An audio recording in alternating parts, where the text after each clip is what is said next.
చికెన్‌లో లివర్ ఉప్పు, కారం వేసి వేయించుకుంటే చాలా బావుంటుంది. అలా కాకుండా కొంచెం గ్రేవీలా ఉండాలంటే ఇలా చేయండి ఇంకా బావుంటుంది.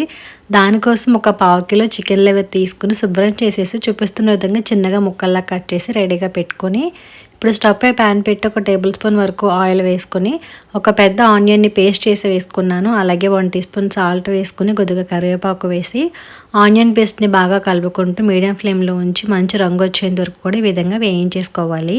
తర్వాత 1 టీ స్పూన్ అల్లం వెల్లుల్లి పేస్ట్ వేసుకొని అది కూడా బాగా వేగాక శుభ్రం చేసి ఉంచుకున్న చికెన్ లివర్ని వేసేసుకొని కొంచెం కరివేపాకు మళ్ళీ వేసుకొని ఒకసారి అంతా కూడా బాగా మిక్స్ చేసేసుకోండి. తర్వాత మూత పెట్టేసుకుని లివర్లో ఉండే వాటర్ అన్నీ కూడా ఎగిరిపోయిన తర్వాత ఒక 1 టీ స్పూన్ కారం, పావు టీ స్పూన్ పసుపు, 1 టీ స్పూన్ ధనియాల పొడి, పావు టీ స్పూన్ గరం మసాలా, అలాగే పావు టీ స్పూన్ మిరియాల పొడి వేసుకొని చికెన్ లివర్ బ్రేక్ అవ్వకుండా కలుపుకుంటూ బాగా వేయించుకోండి.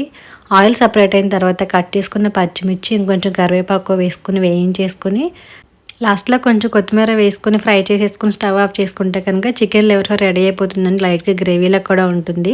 ఇది మనకి సాంబార్‌లో కానీ, రసంలో కానీ చాలా బావుంటుంది. మీరు ట్రై చేస్తే రీల్ నచ్చితే లైక్ అండ్ ఫాలో చేయండి.